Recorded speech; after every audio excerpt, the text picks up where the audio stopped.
हम लोग हैं बाइबल के मूलभूत सिद्धांत अध्याय नंबर 2 में। और हमने पहले अध्याय में इस बात को देखा था कि वचन तो प्रेरित है, और हम ये विश्वास करते हैं कि बाइबल परमेश्वर का वचन है और परमेश्वर ने उसमें अपनी सांस डाली है, जो मनुष्य के हृदय में रखा गया है, और जो उसने कहा उन्होंने उसे लिखा है। और आज हम बात करने वाले उस सत्य के विषय में कि हम एक सच्चे परमेश्वर पर विश्वास करते हैं। और मैं चाहता हूँ कि आप मेरे साथ में निकाले इफिसियों 4 अध्याय, हम वहां से आरंभ करेंगे। और उसके साथ ही जब हमें कहते हैं कि एक सच्चे परमेश्वर पर विश्वास करते हैं, एक ऐसा परमेश्वर जो एक परमेश्वर है, पिता, पुत्र और पवित्र आत्मा, और साथ ही हम लोग प्रभु यीशु मसीह के दैवीय स्वरूप पर विश्वास करते हैं। इसका मतलब कि यीशु मसीह पूर्ण परमेश्वर और पूर्ण मनुष्य है। तो हमारा मानना है कि वो परमेश्वर था जो शरीर के रूप में प्रकट किया गया। कल हमने वचन के विषय में बात की थी, पहला यूहन्ना में, कि हर आत्मा जो ये अंगीकार करती है कि यीशु दैहिक रूप धारण करके आया वो प्रभु है, और जो ये नहीं मानता और ये अंगीकार नहीं करता कि यीशु दैहिक रूप धारण करके आया वो परमेश्वर से नहीं।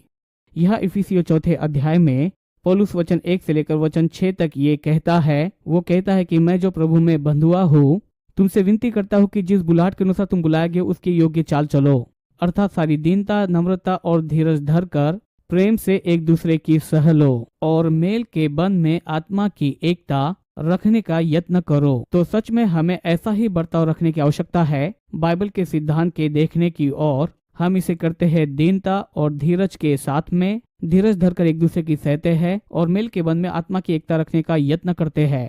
और यहाँ पर जो चीजें काम की नहीं है, हम उसे विभाजित करने की कोशिश नहीं करते। मुझे लगता है कि कलीसिया में कई बार ये चुनौती बन जाता है। हम लोग कई बार ऐसे छोटी मोटी सिद्धांत की बातों की ओर ध्यान देने लगते हैं जो अनंत काल के लिए मायने नहीं रखती, और हम इस पर तर्क वितर्क करते हैं, बहस करते हैं, और निश्चित तौर से ये हमारा लक्ष्य नहीं है। प्रभु की स्तुति हो। तो लोग आपके साथ में सहमत होते हैं कि वचन प्रेरित है और बाइबल परमेश्वर का वचन है, और एक सच्चा परमेश्वर है जो त्रिएकता में प्रकट किया गया है यीशु मसीह के प्रभुत्व के साथ में। हमारे पास में एक नींव है जिसमें हम सब सहमत होकर एक साथ आगे बढ़ सकते हैं। अगर वे नहीं करते, आप ये जानते हैं कि हम शायद, बाइबल कहती है कैसे दो एक साथ चल सकते, अगर वे सहमत ना हो। अगर हम यीशु के प्रभुत्व पर और वचन प्रेरित है इस बात पर सहमत नहीं है, हमें नहीं पता कि हम एक साथ कैसे आगे बढ़ सकते हैं। परंतु अगर हमारे पास ये नींव है, मसीह की देह में ऐसे कई सारे लोग हैं जो बातों को भिन्न रीति से देखते हैं, लेकिन फिर भी वे नया जन्म पाए हैं और प्रभु की देह में है। मेरे कई अच्छे मित्र हैं जो भिन्न कलीसियाओं में जाते हैं, और शायद मैं वचन को भिन्न रीति से और भिन्न दृष्टिकोण से देखता हूँ, और ना उसके लिए मैं लड़ूंगा और ना मैं बहस करूंगा। देखिए, पूरा संसार है जो मरकर नरक की ओर जा रहा है, हमें उन लोगों को तो जीतना है। तो हम लोग बहस करना छोड़ दे और बातों पर दो राय होना छोड़ दे। यीशु ने कहा, तुम मच्छर को छानते हो और ऊंट को निगल जाते हो। वो कहता है, तुम दूसरों की आंखों में कचरा देखते हो लेकिन तुम्हारी आंखों में लट्ठा है। और मैं जानता हूँ कई बार करिश्मेटिक कलीसियाओं में, मैं शायद करिश्मेटिक हूँ, मैं इसलिए अपने आप को करिश्मेटिक मानता हूँ जैसे कि बाकी सब है, परंतु हमारे पास में ऐसी कुछ बातें हैं, और ऐसा लगता है कि हर आने वाले सिद्धांतों के साथ में हम लोग बह जाते हैं, लेकिन साथ ही साथ ऐसी कई सारी बातें जिस पर हम लोग लड़ाई करते हैं, जो कि अनंत काल के लिए कोई भी मायने नहीं रखती। तो मैं आपको बताता हूँ, जो मैं विश्वास करता हूँ उस पर अड़िग रहूंगा, लेकिन मैं लड़ाई नहीं करूंगा। और इसीलिए मैं प्रभु को धन्यवाद देता हूँ उन लोगों के लिए जो सत्य पर विश्वास करते हैं, और इसलिए ऐसा बर्ताव करते हैं जहाँ हम दीनता, नम्रता और धीरज को धरते हैं और प्रेम में एक दूसरे को सहते हैं। हम आत्मा की एकता को शांति में बनाए रखते हैं। वो कहता है कि एक ही देह है, हम सब एक ही देह का अंग है। वे जो नया जन्म पाए हैं वे प्रभु की देह का हिस्सा, वे स्वर्ग जाएंगे। प्रभु की स्तुति। और वो कहता है कि एक ही आत्मा है, वही पवित्र आत्मा जो हर नया जन्म पाए विश्वासी में होता है, जो आप में और मुझ में रहता है। वो कहता है, तुम्हारी बुलाहट की सिर्फ एक ही आशा है। हम सभी को यीशु मसीह के स्वरूप में बनने के लिए बुलाया गया है। सिर्फ एक ही प्रभु यीशु है, एक ही विश्वास है, प्रभु यीशु मसीह पर का विश्वास, और सिर्फ एक ही बपतिस्मा है। जब हम लोग इब्रानी 6 अध्याय पढ़ते हैं, पहले कुछ वचनों में वो वहाँ पर बपतिस्मों के सिद्धांतों के विषय में बताता है। बहुवचनीय विश्वासियों के असल में 3 बपतिस्मे होते हैं। हम इस शिक्षा के विषय में बाद में बात करेंगे, बाइबल के सिद्धांतों के विषय में देखते हैं। लेकिन जब हम एक बपतिस्मे की बात करते हैं, ये एक ऐसा बपतिस्मा है जो सभी विश्वासियों के लिए एक समान ही है। तो यहाँ पर ये विशेषता बात करता है, जब हम पवित्र आत्मा के द्वारा मसीह की देह में बपतिस्मा पाते हैं, तो बाइबल बताती है 1 कुरिन्थियों अध्याय 12 और वचन 13 में, एक ही आत्मा के द्वारा हम एक ही देह में बपतिस्मा पाए हैं। अगर एक बपतिस्मा कहा गया है तो ये सभी विश्वासियों के लिए एक समान बपतिस्मा है, और हर एक नया जन्म पाया हुआ विश्वासी मसीह की देह का एक हिस्सा है। हमने बपतिस्मा पाया है मसीह की देह में पवित्र आत्मा के द्वारा। जब हमने नया जन्म पाया था तो ये कहता है कि एक ही प्रभु है जो सबका पिता है, जो सबसे ऊंचा है, जो सबके ऊपर और सबके मध्य में है। अगर इसकी ओर देखते तो ये कहता है कि एक ही आत्मा है, एक ही परमेश्वर और एक ही प्रभु है। प्रभु की स्तुति। एक परमेश्वर है जिस पर विश्वास करते जो 3 व्यक्तित्व रखता है, वो है पिता और पुत्र और पवित्र आत्मा। जब हम इसे पढ़ते हैं तो हम इसे पूरा करते हैं। परमेश्वर में 3 स्वरूप है और परमेश्वर एकमात्र सच्चा परमेश्वर है।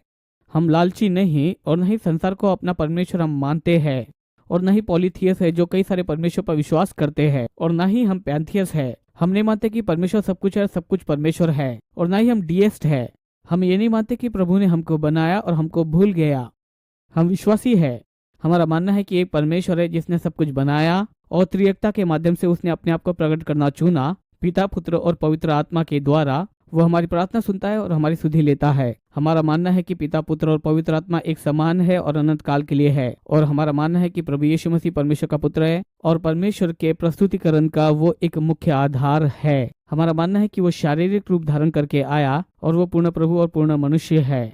जब हम सच्चे परमेश्वर के विषय बोल रहे हैं, यूहन्ना 17 अध्याय उसके वचन 3 में यीशु ने इस प्रकार से कहा, वो कहता है कि ये अनंत काल का जीवन है, ताकि वे तुम जो एकमात्र सच्चे परमेश्वर हो, यीशु मसीह जिसको तूने भेजा है।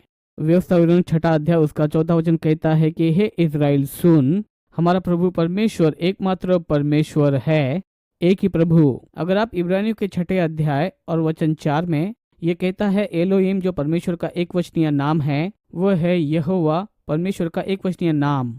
तो एलोहिम का अर्थ होता है परमेश्वर पिता, पुत्र और पवित्र आत्मा। इस रीति से हम इसे समझते हैं, यही यहोवा है।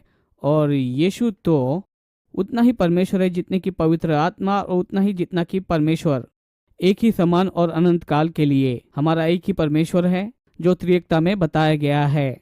पिता, पुत्र और पवित्र आत्मा स्पष्ट रीति से वचन में प्रकट किए गए हैं।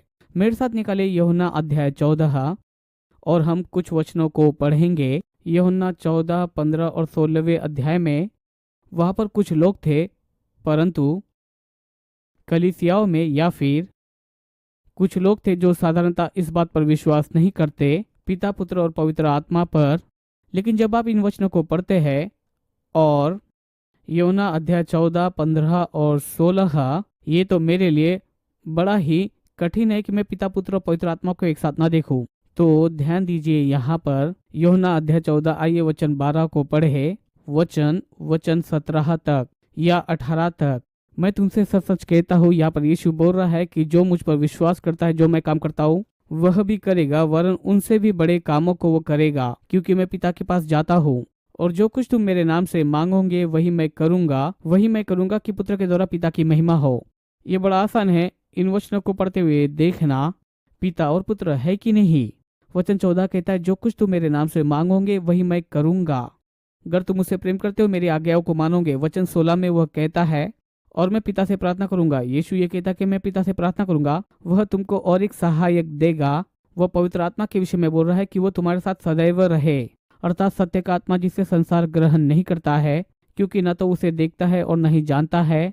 तुम उसे जानते हो क्योंकि वह तुम्हारे साथ है और वह तुम में होगा। मैं तुम्हें अनाथ नहीं छोड़ूंगा, मैं तुम्हें ऐसे नहीं छोड़ूंगा, अनाथ की नाई। मैं तुम्हें ऐसे ही अलग थलग न कर दूंगा, लेकिन मैं तुम्हारे करीब आऊंगा। तो यह वो कहता है, आप इसे पढ़िए। ये मेरे लिए बड़ा आसान है कि मैं पिता, पुत्र और पवित्र आत्मा को देखूं। और फिर आगे वचन 26 में यीशु इस प्रकार से कहता है और कहता है कि सहायक जो कि पवित्र आत्मा है, जिसे पिता भेजने वाला है मेरे नाम के द्वारा। तो यीशु कहता कि पिता पवित्र आत्मा के नाम से, उसके नाम के द्वारा। यहाँ पर फिर से 3 लोग हैं। वह तुम्हें सब बातें सिखाएगा और जो कुछ भी मैंने तुमसे कहा है वह सब बातें तुम्हें स्मरण कराएगा। जब आप यूहन्ना 15:26 पढ़ते हैं तो वहाँ पर यीशु ने ऐसा कहा, परंतु जब सहायक आएगा जिसे मैं पिता के पास से तुम्हारी ओर भेजूंगा, अर्थात सत्य का आत्मा जो पिता की ओर से निकलता है, तो वह मेरी गवाही को देगा। यूहन्ना 16:15 यह कहता है जो कुछ भी पिता का है वह सब मेरा है। इसलिए कहता है कि वह पवित्र आत्मा के विषय, आत्मा मेरी बातों को लेगी, यीशु के विषय में बताता है और वह तुम्हें बताएगा। तो हम यहाँ पर फिर से पिता, पुत्र और पवित्र आत्मा को देखते हैं। इसका और एक उदाहरण है जब यीशु बपतिस्मा लेता है। अगर हम निकालते हैं मत्ती के सुसमाचार पत्री को अध्याय 3 अपने संसार के इस सेवकाई को आरंभ करने से पहले, बिल्कुल सेवकाई में प्रवेश करने के आरंभ में, वचन 13 में, मत्ती अध्याय नंबर 3 के वचन 13 में, उस समय यीशु गलील से यरदन के किनारे यूहन्ना के पास बपतिस्मा लेने के लिए आया था। परंतु यूहन्ना ने उसे रोककर कहा कि मुझे तेरे हाथ से बपतिस्मा लेना चाहिए और तू मेरे पास आया है। और यीशु ने उसे उत्तर दिया कि अब तो ऐसा ही होने दे, क्योंकि हमें इसी रीति से सब धार्मिकता पूरा करना उचित है। तब उसने उसकी बात मान ली। यहाँ पर क्या हो रहा था कि जब यीशु यूहन्ना से बपतिस्मा ले रहा था, यहाँ पर यीशु खुद को मानव जाति से जोड़ रहा था। पिता ने जो काम करने के लिए उसे भेजा था, उसे अपने आप को जोड़ रहा था। और इसलिए जब यीशु ने बपतिस्मा लिया, ध्यान दे कि वहां पर क्या हुआ। जब यीशु ने बपतिस्मा लिया और पानी से जब वो बाहर आया और आकाश खुल गया और उसने परमेश्वर की आत्मा को कबूतर के न्याय उसके ऊपर उतरते हुए देखा और आकाशवाणी हुई, और ये आकाशवाणी हुई कि ये मेरा प्रिय पुत्र है जिसमें मैं अति प्रसन्न हूँ। तो हम देख सकते हैं कि पिता स्वर से बोल रहा है कि ये मेरा प्रिय पुत्र है जिससे मैं प्रसन्न हूँ। हम देख सकते हैं कि पवित्र आत्मा यीशु पर एक कबूतर के रूप में उतर आती है और हम यीशु को बपतिस्मा लेते हुए देखते हैं। और उन सभी तीनों को वहां पर देखना बहुत ही आसान है।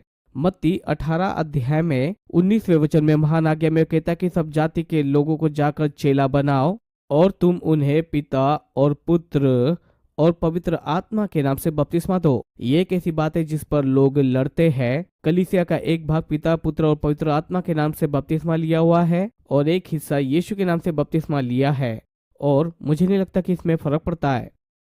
और जब ये मैं बोल रहा हूँ, अगर किसी ने यीशु के नाम से बपतिस्मा लिया है और अगर इस बात का वो इनकार नहीं करता है पिता और पवित्र आत्मा को, तो मुझे नहीं लगता इसमें कोई समस्या है, क्योंकि प्रेरितों की किताब में वे यीशु के नाम से बपतिस्मा दिया करते थे। और जब वे यीशु के नाम से बपतिस्मा लिया करते थे तो वे कि यीशु सिर्फ एक मात्र, बाइबल हमें बताती कि उसमें संपूर्ण ईश्वरत्व निवास किया करती थी। कुलुस्सी की किताब अध्याय 2 उसके 9 और 10वें वचन में, आप उसमें सिद्ध हो जो सारे अधिकारों और ताकतों का स्वामी है। तो जब वे यीशु के नाम से बपतिस्मा देते थे तो इनकार नहीं करते थे पिता का या फिर पवित्र आत्मा का। वे यीशु के नाम से बपतिस्मा दिया करते थे। मुझे इसमें समस्या नहीं दिखती है यीशु के नाम से बपतिस्मा देने में, क्योंकि प्रेरित के किताब में वे ऐसा ही किया करते थे। इसलिए जब मैं बपतिस्मा देता हूँ तो उसके बेटे यीशु, परमेश्वर और पवित्र आत्मा के नाम से, मुझे लगता है इसमें सब कुछ शामिल है। प्रभु की स्तुति। लेकिन फिर भी लोग तो लड़ना चाहते हैं। यहाँ पर सब कुछ खत्म होता है, वह बहस खत्म होती है मेरे लिए जब तक आप पवित्र आत्मा का इनकार नहीं करते। और मुझे नहीं लगता कि ये किसी प्रकार का कोई अंतर लेकर आ सकता है। प्रेरित 10वां अध्याय, ये उस समय की बात है जब पतरस कुरनेलियुस के घर पर गया था और कुरनेलियुस ने यह सपना देखा था कि एक व्यक्ति उसके पास आता है और पतरस के पास में परमेश्वर ने कुछ लोगों को भेजा था। पतरस को लाया और पतरस ने भी सपना को देखा था। तो पतरस कुरनेलियुस के घर पर पहुंच गया और प्रचार को किया। और जब पहली बार पतरस अंदर गया, वे पतरस की आराधना करने लगे। पतरस ने कहा, मेरी आराधना मत करो। फिर पतरस ने वहां पर प्रचार किया और उसने उनको वचन 38 में किन बातों को कहा। परमेश्वर ने किस रीति से यीशु को पवित्र आत्मा और सामर्थ से अभिषेक किया। जो शैतान के सताए हुए थे उनके साथ में अच्छा चलता कर गया, क्योंकि परमेश्वर उसके साथ था। पिता परमेश्वर ने पुत्र यीशु को अभिषेक किया पवित्र आत्मा के द्वारा। ये एकदम स्पष्ट है। त्रिएकता ये शब्द बाइबल में इस्तेमाल नहीं किया गया है, लेकिन ये स्पष्ट है कि वहां पर हम लोग पिता, पुत्र और पवित्र आत्मा को देखते हैं। आप पिता, पुत्र और पवित्र आत्मा को देख नहीं सकते क्योंकि वचन थोड़ा अलग है, और इसलिए उसने कहा। तो हम यहाँ पर देखते हैं कि परमेश्वर पिता ने पुत्र यीशु को पवित्र आत्मा सामर्थ्य से भर दिया। मैं ये कहता हूँ कि जब आपको त्रिएकता एकता में दिखती है, आपके पास प्रभु की सामर्थ्य है। परमेश्वर पिता ने प्रतिज्ञा की है, यीशु जो पुत्र है, पिता ने जो प्रतिज्ञा की थी उसे खरीदा और पवित्र आत्मा ने इसे पाने का हमें अधिकार दिया है। तो हमें ये तीनों आवश्यक है। परमेश्वर की आर्थिक व्यवस्था में सब कुछ चुका दिया गया है। परमेश्वर की सारी प्रतिज्ञा यीशु मसीह के द्वारा हाँ और आमीन में है और इसके द्वारा परमेश्वर को महिमा मिलती है। जब हम परमेश्वर की प्रतिज्ञाओं को जीते हैं तो हमारे जीवन के द्वारा प्रदर्शित होती है। लेकिन इसमें हम कैसे प्रवेश कर सकते हैं? देखिए, पिता ने प्रतिज्ञा की और पुत्र ने खरीदा।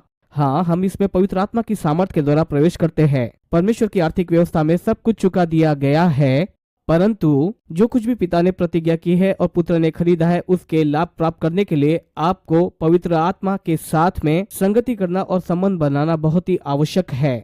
और एक वचन 2 कुरिन्थियों उसका अध्याय अध्याय 13 उसका वचन 14 कहता है कि हमारे प्रभु यीशु मसीह का अनुग्रह और परमेश्वर का प्रेम और पवित्र आत्मा की सहभागिता तुम सभी के साथ में होती रहे, आमीन। और ये अंतिम वचन है दूसरा कुरिन्थियों अध्याय 13 में, जो कि दूसरा कुरिन्थियों अध्याय का बिल्कुल अंतिम वचन है। वो कहता है कि प्रभु यीशु मसीह का अनुग्रह और परमेश्वर का प्रेम, क्योंकि पिता ने हमसे प्रेम किया है, उसने यीशु को भेजा, क्योंकि यीशु तो हमसे प्रेम किया और हमारे लिए मरा। प्रभु यीशु मसीह का अनुग्रह, फिर से पिता ने प्रतिज्ञा की और पुत्र ने उसे खरीदा, परंतु पवित्र आत्मा जो सहभागिता है, जो तुम सभी लोगों के साथ में हमेशा बनी रहे। ये जो शब्द है यूनानी में इसे कहते हैं कोनोनिया। इसका अर्थ है सहभागिता या फिर भागीदार होना। इसका अर्थ है एक साथ जुड़कर काम करना।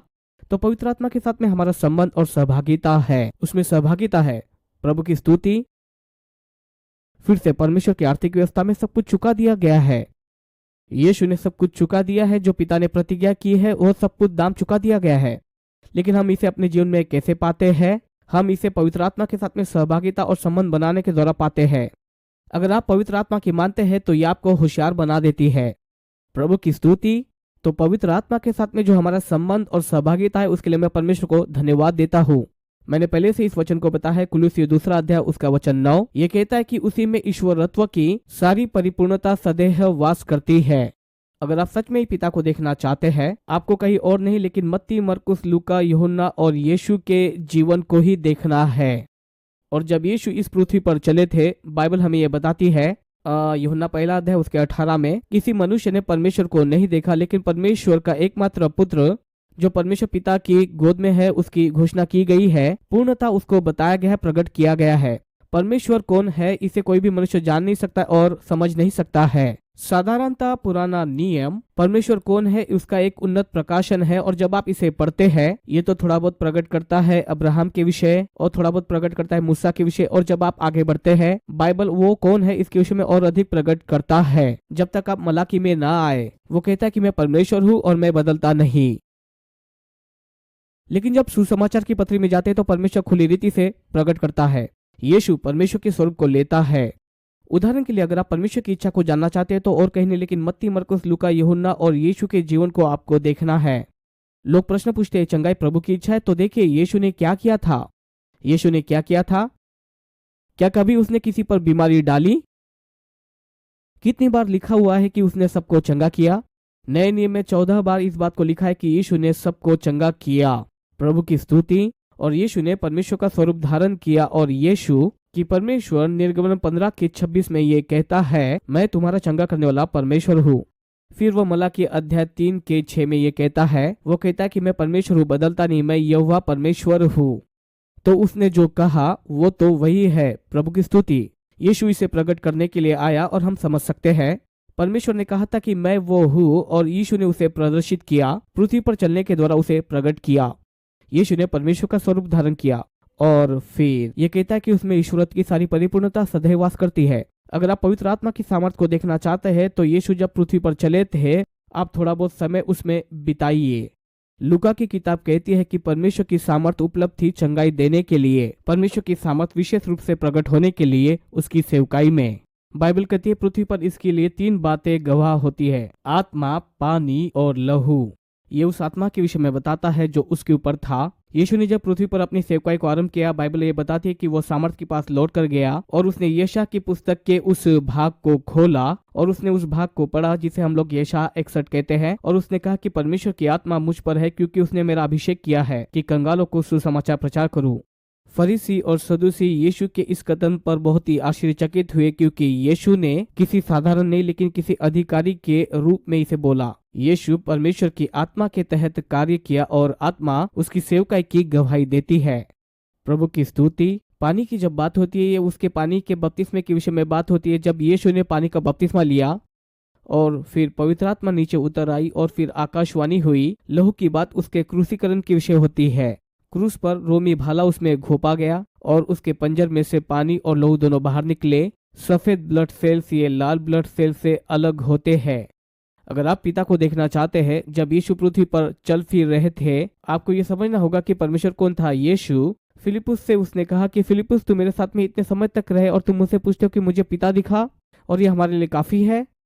जिसने मुझे देखा उसने पिता को देखा। यीशु स्वयं एक जीवित प्रदर्शन था। वो प्रकट की गई प्रतिमा थी और हिब्रू उसे अब्बा पिता कहते हैं। अगर आप पिता को देखना चाहते हैं तो आपको सिर्फ यीशु की ओर देखना होगा। अगर आत्मा की सामर्थ्य को आप देखना चाहते हैं तो आपको सिर्फ ये करना होगा, थोड़ा बहुत यीशु के पीछे चले। प्रभु की स्तुति। यीशु पवित्र आत्मा से भरे हुए थे। प्रभु की स्तुति। सो यीशु ईश्वरत्व की सारी परिपूर्णता सदैव वास करती है। परंतु उसके पश्चात में यीशु ने यूहन्ना 16वें अध्याय में अपने चेलों को बताया। उसने 7वें वचन में इसको कहा कि ये तुम्हारे लिए आवश्यक है कि मैं यहाँ से जाऊं। अगर मैं नहीं जाता हूँ तो पवित्र आत्मा नहीं आ पाएगी, और जब वो आएगी तो पवित्र आत्मा इन कार्यों को करेगी। यीशु ने पवित्र आत्मा का इनकार नहीं किया। वह संसार को पाप, धार्मिकता और न्याय के लिए निरुत्तर करेगा। संसार में पवित्र आत्मा का यही कार्य है कि संसार को न्याय, धार्मिकता और पाप के लिए निरुत्तर करे। पाप के लिए क्योंकि उन्होंने मुझ पर विश्वास नहीं किया। यीशु पर विश्वास न करना सबसे बड़ा पाप है, क्योंकि अगर आप विश्वास नहीं करते हैं तो आपके जीवन के बाकी सारे पापों के विषय वो कुछ भी नहीं कर सकता है। और धार्मिकता के विषय में कहता है क्योंकि मैं पिता के पास जाता हूँ, और यीशु स्वयं परमेश्वर की धार्मिकता है। और पतरस कहता है कि उसने कोई भी पाप नहीं किया था, फिर भी हमारे पापों के खातिर क्रूस पर गया। परंतु जो यीशु ने किया उसने मनुष्य जाति के लिए धार्मिकता को उपलब्ध कराया, क्योंकि वो परमेश्वर की धार्मिकता था। और लहू को बहाकर जब वो मरा उसने धार्मिकता को हर एक मनुष्य जाति के लिए उपलब्ध कराया। न्याय के लिए इसलिए कहता है क्योंकि इस संसार का जो राजकुमार है उसका न्याय किया गया है। प्रभु की स्तुति हो। शैतान पहले से हारा हुआ है। प्रभु की स्तुति हो। आज मेरी पत्नी स्त्रियों की सभा में ये बोलने वाली कि कैसे हम अपने चोरों को पकड़ने पाए। प्रभु की स्तुति हो। शैतान एक चोर है। वो चोरी करने, नाश करने और घात करने आता है।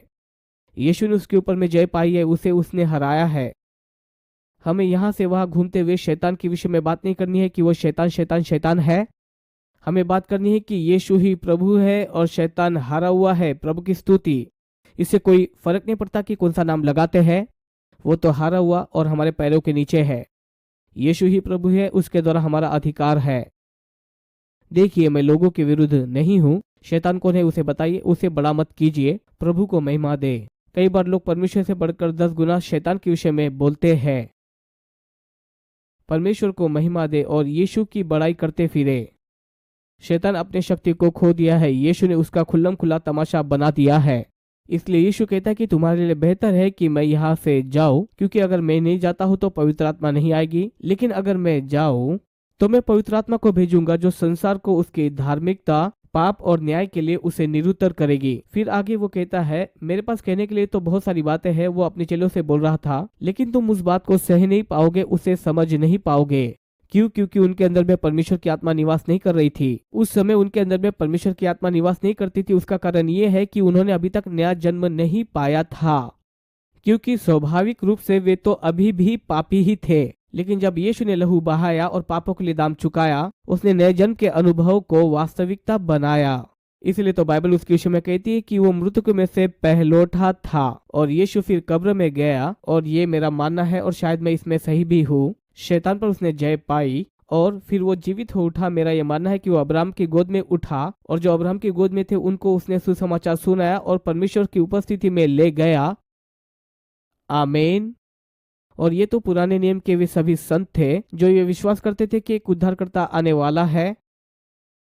और फिर वो लौट कर आया। आने के पश्चात में वो अपने चेलों के सामने प्रकट हुआ और उन पर सांस फूकी। मुझे लगता है यूहन्ना 20वें अध्याय में है, और 21वें वचन में कहता है कि तुम पवित्र आत्मा को पाओ। जैसे पिता ने मुझे भेजा, मैं भी तुम्हें भेजता हूँ। मुझे लगता है नया जन्म उन्होंने पाया था।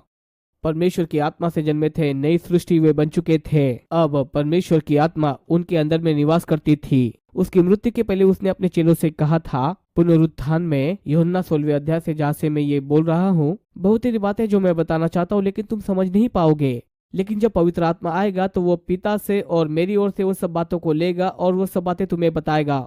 वो परमेश्वर की योजना को तुम्हें दिखाएगा।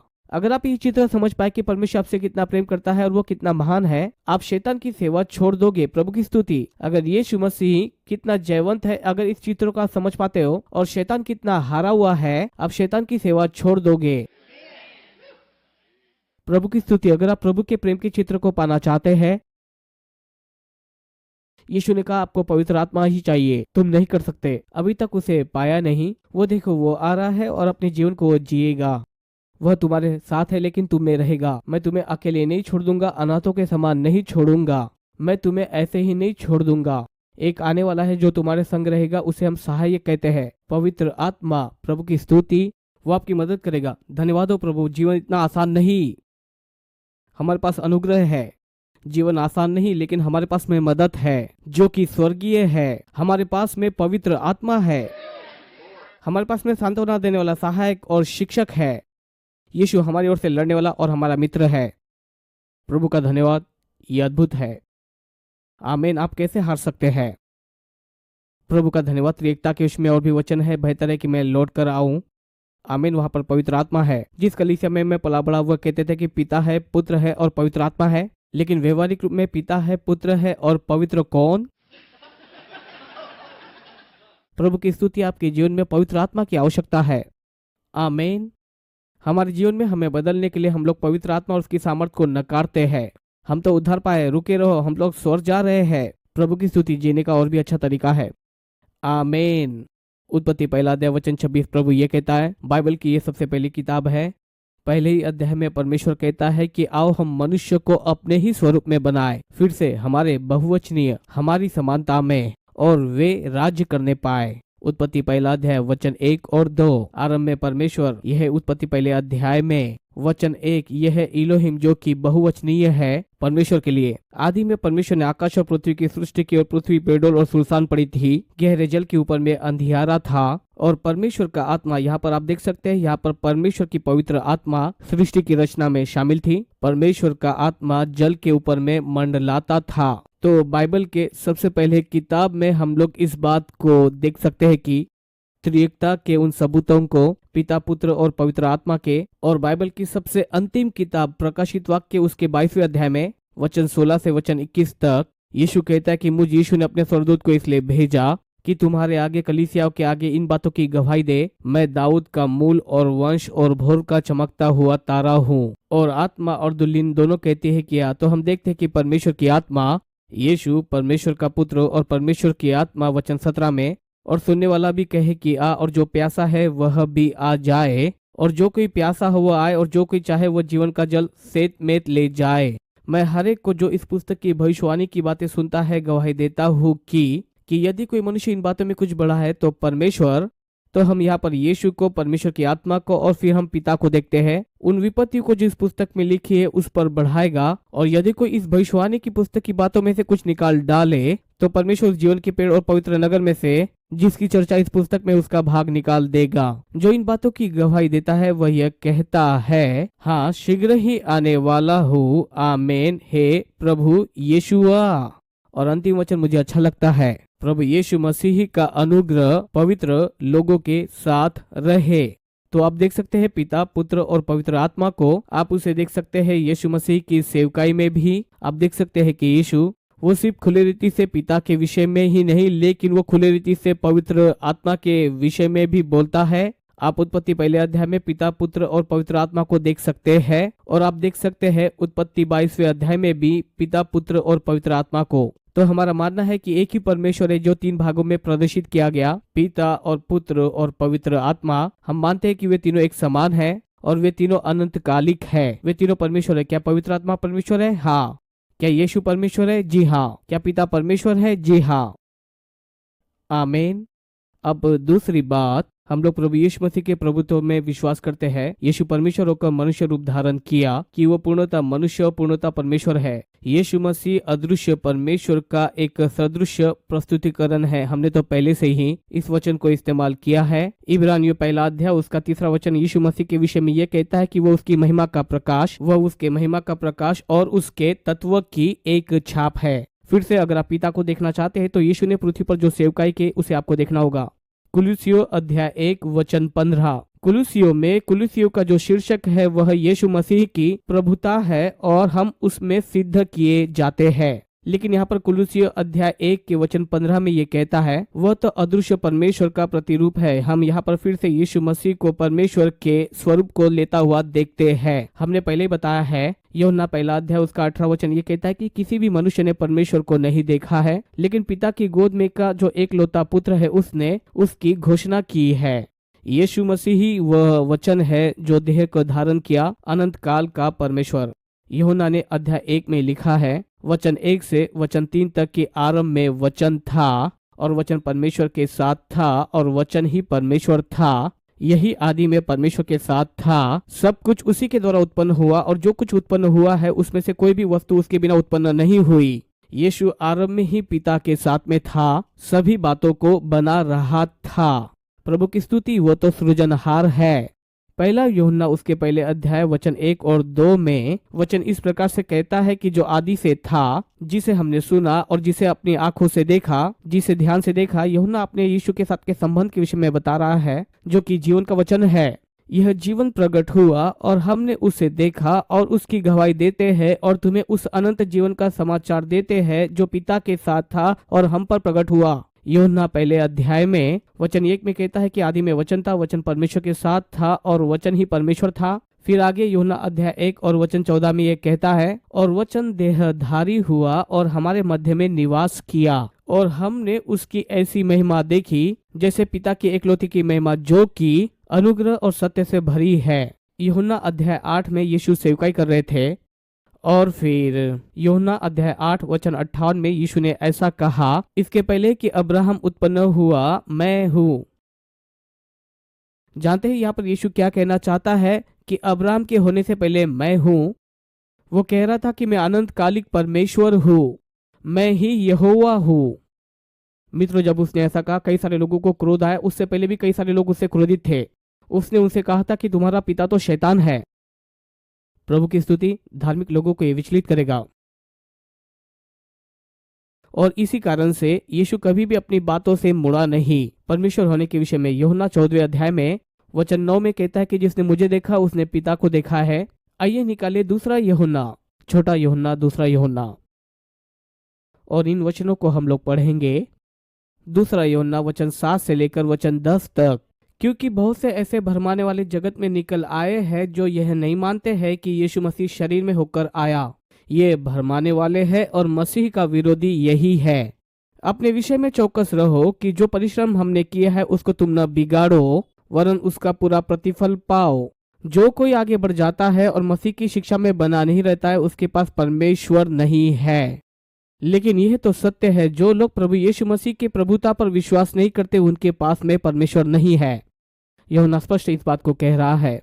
वो ऐसा यहाँ पर कहता है, जो कोई भी उसकी शिक्षा में स्थिर रहता है उसके पास पिता भी है और पुत्र भी। यदि कोई तुम्हारे पास आए और यही शिक्षा आपको न दे, उसे न तो घर में आने दो और न उसे नमस्कार करो, क्योंकि जो कोई ऐसे जन को नमस्कार करता है वह उसके बुरे कामों में साझी हो जाता है। साधारण रूप से ऐसा कहा जाए कि अगर कोई तुम्हारे पास में आए और ये न कहे कि यीशु देह धारण करके आया और यीशु को परमेश्वर के रूप में अंगीकार नहीं करता है कि वह देह में प्रकट हुआ था, तो आप उसे अपने घर में न आने दो, ना उसे आशीषित करो।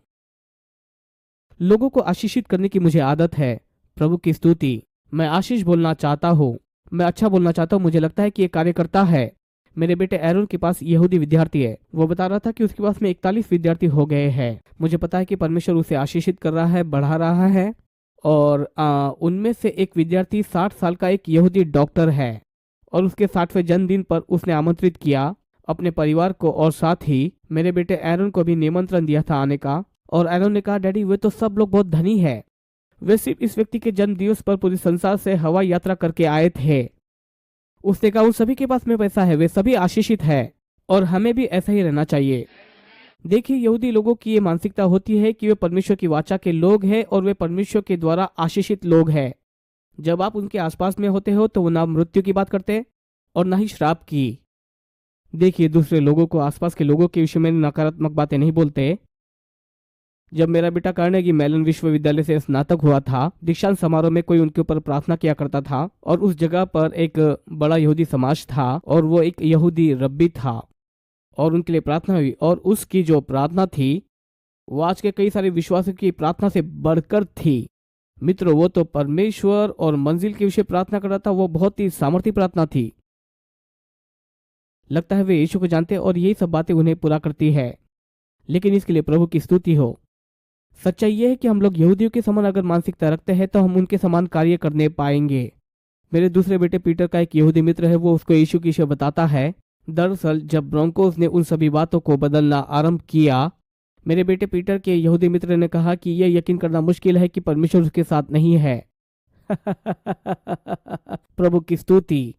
मेरे बेटे पीटर को उनके घर में निमंत्रण दिया गया था एक पर्व के लिए, और उनके घर में बहुत ही अच्छा खाना पकाया था। लेकिन वो वहां पर खड़ा होकर उनको यीशु के विषय गवाही देने लगा। मेरा बेटा एरोन भी इसी बात को करता है, वो लोगों को यीशु के विषय में बताता है। लेकिन प्रभु का धन्यवाद हो कि यीशु परमेश्वर है जो देह का रूप धारण करके आया। अगर ये शिक्षा कोई लेकर नहीं आता है तो उसको नहीं आने दो और न ही उसे नमस्कार करो। लोगों को आशीषित करना मेरी आदत है, लेकिन अगर कोई आकर यीशु मसीह के प्रभुत्व को नकारता है, मैं आशीष की घोषणा नहीं करूंगा। मैं उन लोगों के साथ में ज्यादा सहभागिता नहीं करूंगा जो यीशु के प्रभुता को नकारते हैं। प्रभु की स्तुति। मेरा यह मानना है कि यीशु पूर्ण मनुष्य पूर्ण परमेश्वर है। मेरा यह मानना है कि यीशु आरंभ से ही परमेश्वर के साथ था जो सब बातों को बना रहा था। मेरा यह मानना है कि यीशु का जन्म एक कुंवारी के द्वारा हुआ था, मरियम की कोख से। मेरा यह मानना है कि यीशु बहुत ही पाप रहित और पवित्र जीवन को उसने जिया था। मेरा यह मानना है कि अपने जीवन के अंतिम क्षण में यीशु हमारे पापों के खातिर क्रूस पर गया। वो मरा, वो ऐसे ही नहीं गया, लेकिन उसकी मृत्यु हुई। उन्होंने उसे कब्र में रखा।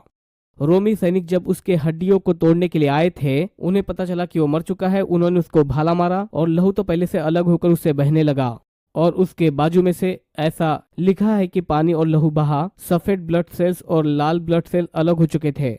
यीशु मर चुका था। मेरा ये मानना है कि परमेश्वर ने यीशु मसीह को शारीरिक तौर पर तीसरे दिन जी उठाया।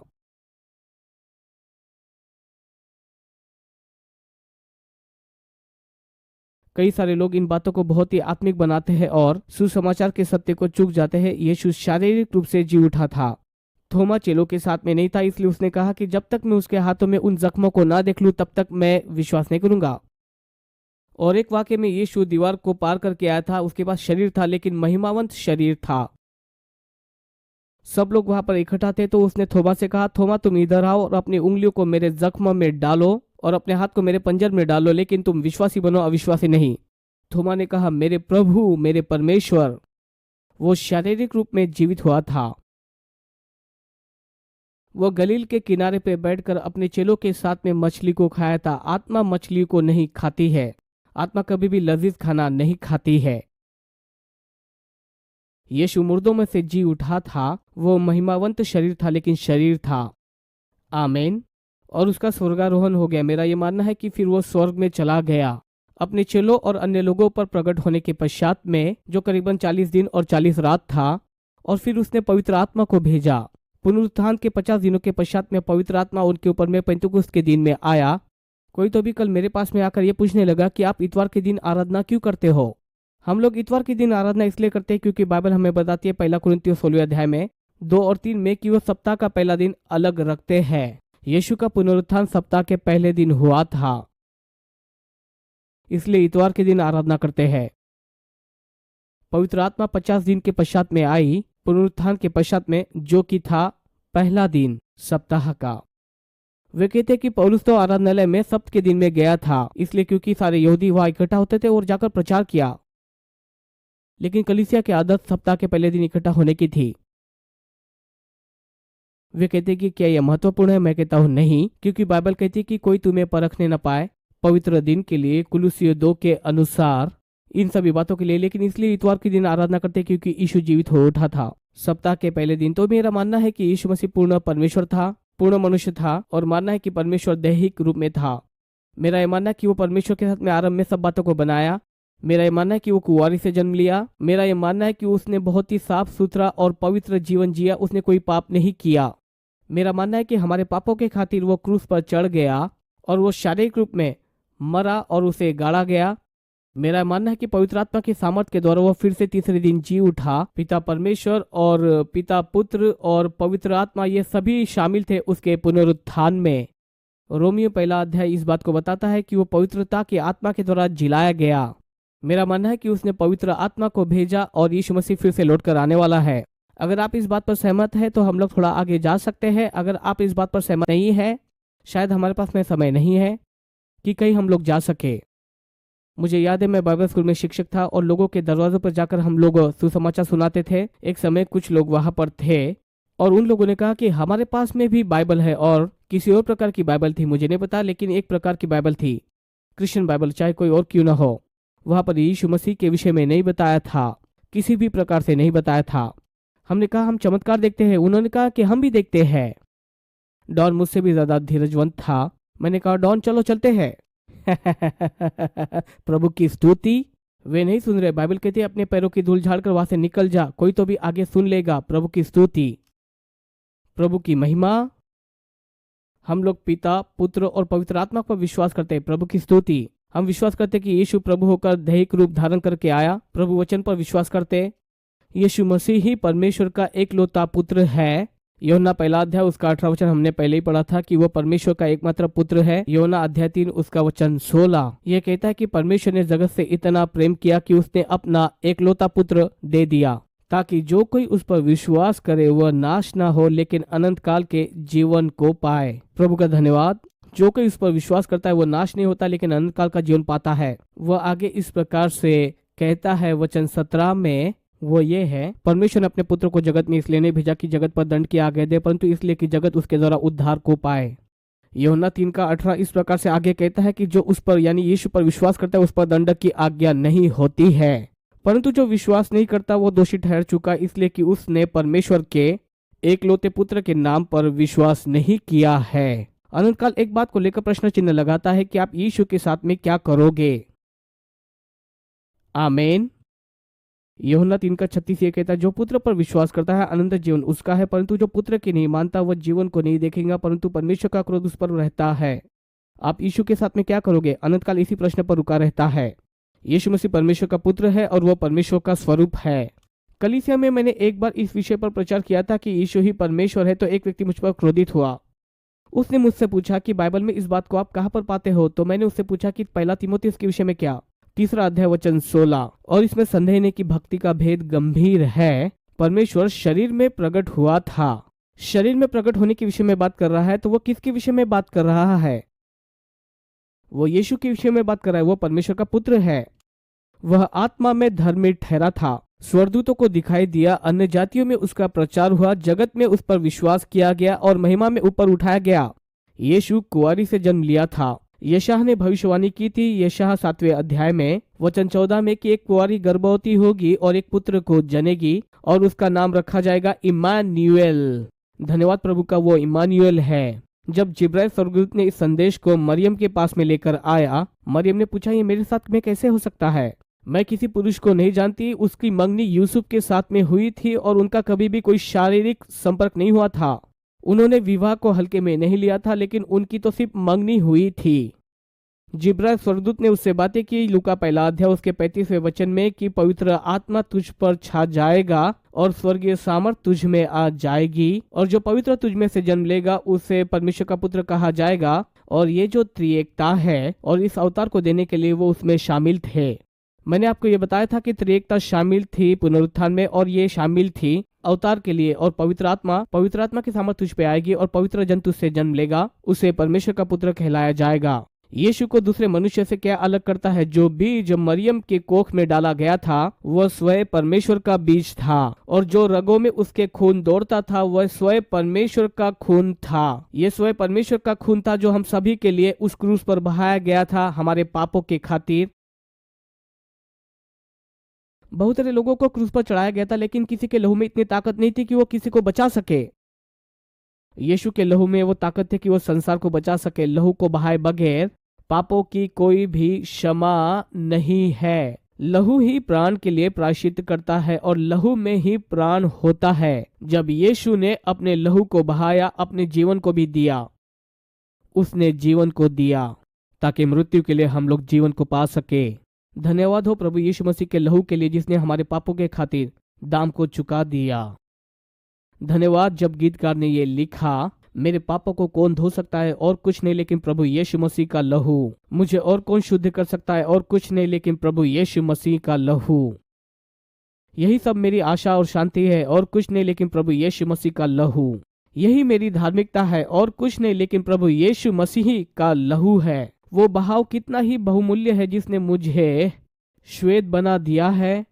यीशु के लहू के लिए परमेश्वर का धन्यवाद। यीशु के लहू ने हमें बचाया है। प्रभु की स्तुति। मुझे याद है कई सालों पहले डॉक्टर रस्टल समरॉल यहाँ पर सेवकाई करने के लिए आए थे और उन्होंने मार्क कैस्टर जो कि यहाँ की कलीसिया के पासबान थे, आज भी वो उसी के पासबान है, 30 स्ट्रीट में वहां पर वे थे। मार्क पास्टर थे और डॉक्टर समरॉल आए और वहां पर एक गीतकार था जो कि बहुत ही उत्साहित था क्योंकि डॉक्टर समरॉल वहां पर थे और उस समय में यहूदी गीत बहुत ही प्रख्यात थे और उसने खड़े होकर पहले गीत को गाया, फिर दूसरे गीत को गाया।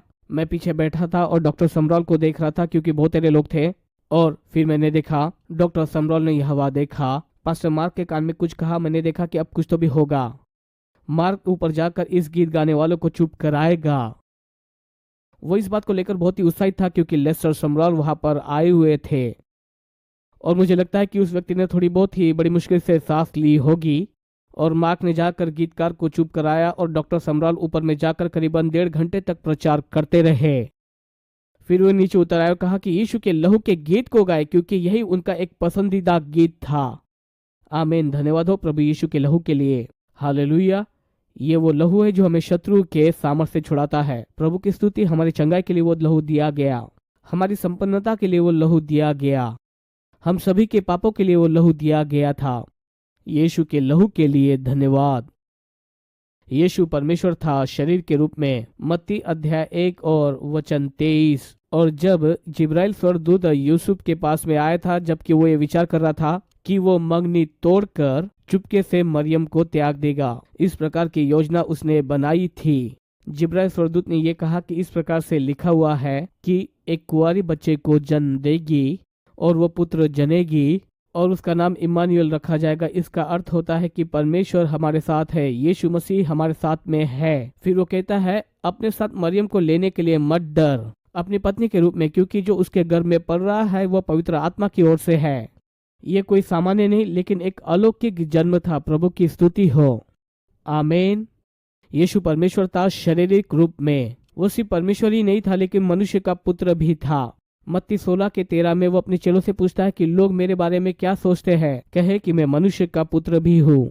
कुछ लोग कहते हैं एलिया भविष्यवक्ता, या कुछ लोग कहते हैं यिर्मयाह भविष्यवक्ता, या फिर शिक्षक। फिर वो प्रश्न बदलता है, पूछता है कि तुम इसके विषय में क्या सोचते हो कि मैं कौन हूँ। तो पतरस कहता है तुम हे मेरे परमेश्वर, तुम तो जीवित परमेश्वर के एकलौते पुत्र हो।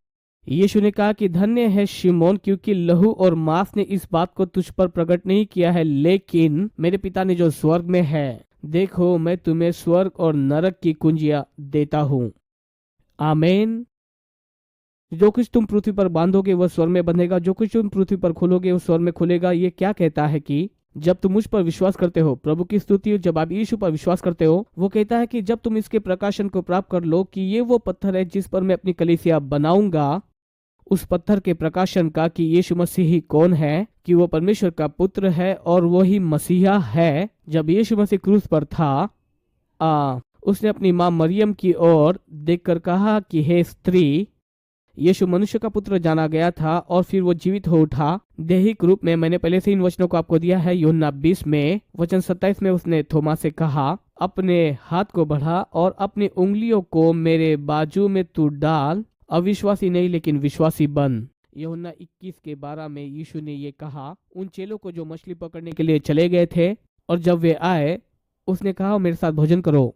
एक ही सच्चा परमेश्वर है जो व्यक्त किया गया है पिता, पुत्र और पवित्र आत्मा के रूप में।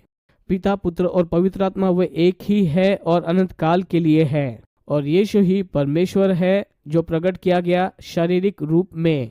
आमीन। क्या यह समझ में आया? आपके पास में नींव है जिस पर आप शुरू कर सकते हैं।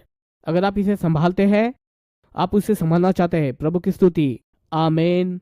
पहली बात, हम ये विश्वास करते हैं कि बाइबल परमेश्वर का वचन है जो प्रेरित है। लेकिन दूसरी बात, परमेश्वर त्रिएक है, पिता, पुत्र और पवित्र आत्मा। यीशु ही परमेश्वर है जो शरीर का रूप धारण करके आया। प्रभु की स्तुति। क्या कभी वो अपनी प्रभुता को छोड़ा? कभी नहीं।